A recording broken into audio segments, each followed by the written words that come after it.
السلام عليكم ورحمة الله وبركاته. حلقة أخرى من دائما المكونات الغذائية، هذا المكون الخضر والحشائش. ونتكلم اليوم عن شراب آخر اللي هو حاليا هناك حشيشة تستعمل في الشراب، هي الزعفران.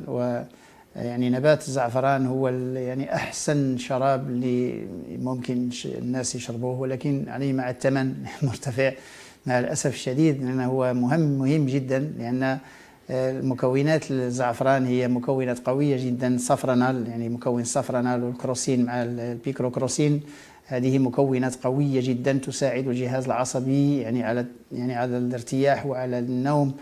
هاد الناس اللي عندهم مثلا انسومنيا واللي عندهم ديبريشن، الناس اللي عندهم من ارق والى اخره، هذا الزعفران هذا يهدئ الاعصاب جيد، لان الصفرانال هذه المضادات الأكسدية تعتبر من هذه المواد الدابغة، وهي اللي تعطي اللون والرائحة والنكهة الزعفران.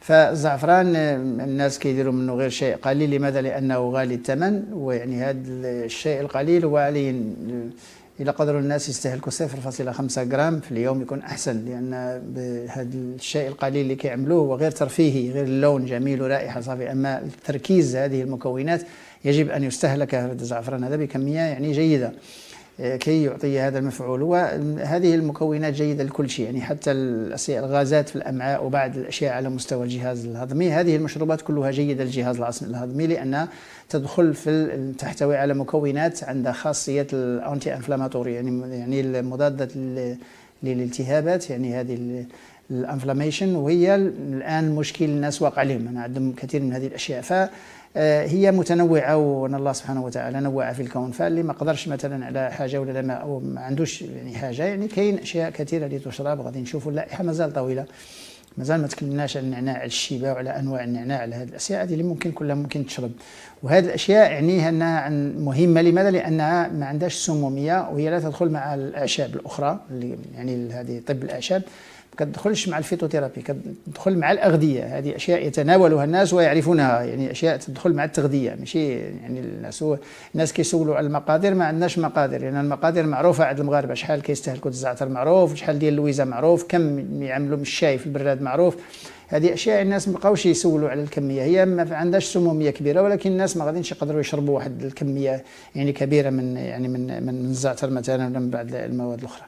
هذا الزعفران هو حتى هذا الأطفال الصغار ممكن يشربوا واحد قطيرة ديال الزعفران، لأنه كيهدئ هذا الأطفال الصغار، كيهدئهم، كيهدئ الأعصاب. ثم ليس أحسن من هذا من الزعفران كشراب ترفيهي، ولكن في نفس الوقت عنده مزايا صحية. الجميع عليه الوظائف الفيزيولوجية ويدخل، معيش نفصلوا احنا، ولكن يدخل في جميع الأشياء. إذا استهلك بالناس اللي عندهم أمراض مناعية، اللي عندهم أمراض سرطان اللي كيتبعوا علاجات، من الأحسن يزيدوا هذه الأشياء، شراب يزيدوه، وما غايش يعالج ولكن يزيدوه، لأنه سيساعد.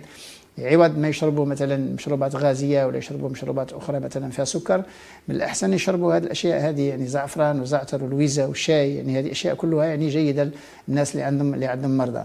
الزعفران حاليا في المغرب عندنا كمية معقولة، ممكن الناس يحصلوا عليه، راه كيلاحظوا أنه كيتباع على كميات بسيطة، ولكن كاين دول أخرى عندها إنتاج كبير، تقريبا كاين دول عندها 76% ديال الانتاج العالمي، والمغرب عنده كميه جيده. والان زراعه الزعفران دابا بدات، ولكن ننبه الناس هما كياخذوا غير هذه لي بيستيل، كياخذوا غير هذوك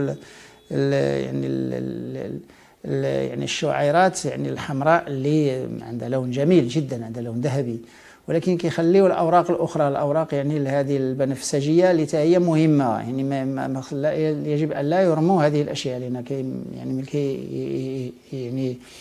يقطفون هذه الاشياء، فربما يرموا هذه الاشياء الاخرى هي جيده، هي كذلك ممكن ان تستعمل في الاغذيه، ممكن تستعملها في بعض الاطباق، ولا ممكن تستعمل كتوابل، ولا ممكن تستعمل هي كذلك كشراب، هي مهمه، لان هذه الزهرة ديال الزعفران كلها جيدة. احنا كناخذوا منها غير هذه الشعيرات، ونخليو هذه الأشياء الأخرى، وهي كذلك مهمة، وفيها مكونات فيها هي بوليفينولات، وفيها أشياء جميلة وجيدة، مضادة للأكسدة. نكتفي بهذا القدر. السلام عليكم.